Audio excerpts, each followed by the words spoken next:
गांव का एक लड़का जिसको लग चुकी थी एक बीमारी, जिस बीमारी का नाम है ज़्यादा सोचने की बीमारी। आखिर वह बच्चा इतना ज़्यादा क्यों सोचता था? जब भी वह उसके जीवन में कुछ भी घट जाता था तो वह उसके विषय में बहुत ज़्यादा सोचता रहता था। अगर उसके किसी फ्रेंड ने उसे पार्टी दे दी या फिर उसके फ्रेंड ने उसके साथ कुछ ऐसा कर दिया जो उसे नहीं अच्छा लगता या फिर अच्छा लगता है, तो वह दिन रात उसी विषय में सोचता रहता था।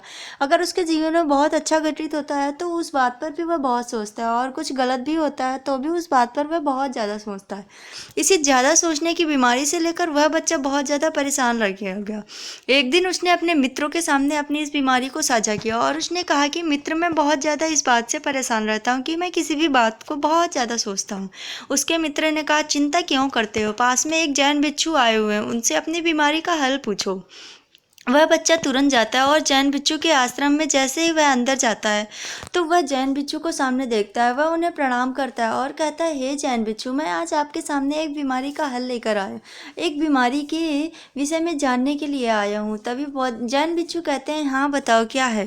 वह कहता है, मैं मेरे जीवन में कुछ भी घटित होता है तो मैं इसके विषय में बहुत ज़्यादा सोचने लगता हूँ, जिससे मेरे दिमाग में दर्द भी हो जाता है।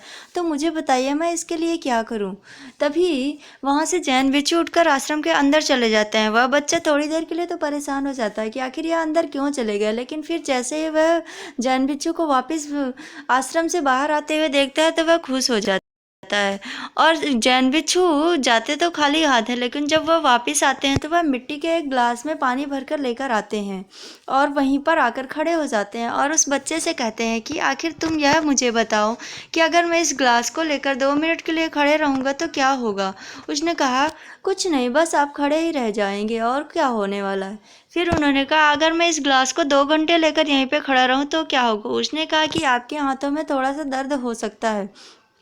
फिर इसके बाद जैन भिक्षु ने कहा, अच्छा तुम यह बताओ, अगर मैं 2 घंटे इस ग्लास को लेकर खड़ा रहूंगा तो इस ग्लास के वजन में कोई बढ़ोतरी होगी। उसने कहा, बिल्कुल नहीं, ग्लास वही पानी वही है, बढ़ोतरी एक भी नहीं होगी। फिर जैन भिक्षु ने कहा, अगर मैं 3 से 4 घंटे इस ग्लास को लेकर खड़ा रहूं तो क्या होगा।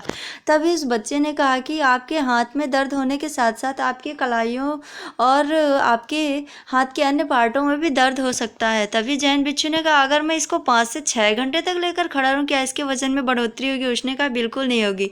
फिर जैन भिक्षु ने कहा, अगर मैं इतनी देर तक खड़ा रहूंगा तब मेरे हाथों का क्या हाल होगा। उसने कहा, आपके हाथों को लकवा भी मार सकता है, आपके हाथ सूने भी पड़ सकते हैं, साथ ही साथ आपके दिमाग पर भी इसका असर पड़ सकता है, हो सकता है कि आपका दिमाग ही चलना बंद हो जाए। तभी जैन भिक्षु ने कहा, बस मैं तुम्हें यही समझाना चाहता हूँ कि अगर तुम किसी भी बात को बहुत देर तक सोचते हो तो उसका वजन तो नहीं बढ़ता है, वह सोचने की चीज़, जिस बात को तुम सोच रहे हो वो बात तो वही होती है, किंतु तुम्हारे उस बात को बहुत ज़्यादा दिमाग में रखने से बहुत ज़्यादा टाइम तक तुम्हारी यह बात जब दिमाग में रहती है तो उसका वज़न तो नहीं बढ़ता है, किंतु तुम्हारे शरीर के अन्य पार्ट इससे प्रभावित होने लगते हैं। जैसे मैं इस ग्लास को अगर 5 से 10 मिनट रखता हूँ तो कुछ नहीं होगा, लेकिन 1 से 2 घंटे रखता हूँ तो हाथ में दर्द होने लगता है, और 5 से 6 घंटे रखता हूँ तो मेरे हाथ और पैरों के साथ साथ मेरे दिमाग पर भी इसका असर पड़ता है। इसी प्रकार अगर तुम किसी बात को ज़्यादा देर तक सोचते हो तो तुम्हारे दिमाग पे इसका असर पड़ेगा और तुम बहुत ज़्यादा बेचैन से भी हो जाओगे। जिस प्रकार तुम मेरे सभी प्रश्नों का सही सही उत्तर दे रहे थे, इसी प्रकार आज मैं तुम्हें समझाना चाहता हूँ कि तुम किसी भी बात को ज़्यादा अपने दिमाग में रखना छोड़ दो, क्योंकि अगर तुम किसी भी बात को अगर बहुत देर तक रखोगे तो तुम उस बात को सोच सोच कर परेशान हो जाओगे। तभी वह बच्चा कहता है, बिल्कुल गुरुदेव, आज से मैं समझ गया कि किसी भी बात को मुझे ज़्यादा देर तक नहीं सोचना है। अगर मैंने किसी भी बात को नोटिस किया है तो मैं उसे 5 से 10 मिनट, बस इससे ज़्यादा बिल्कुल भी नहीं सोचूंगा, वरना जैसा ही आपका हाल हुआ था वैसा ही मेरा होगा और मेरा भी दिमाग में भी असर पड़ सकता है। तभी से वह बच्चा उस दिन से समझ गया कि किसी भी बात को दिमाग में ज़्यादा देर तक नहीं रखना है, वह बात खुशी की हो या गम की, इससे कोई मतलब नहीं होता है। बात तो आखिर बात होती है। इसीलिए कहते हैं कि ये जो इंसान होता है इसको भूलने की एक बीमारी होती है, और जबकि यह बीमारी एक अभिशाप नहीं, ये एक आशीर्वाद है। भगवान अगर इंसान को भूलने की बीमारी ना दे तो वह अपने गम को कभी भूल ही नहीं सकता है, खुशी को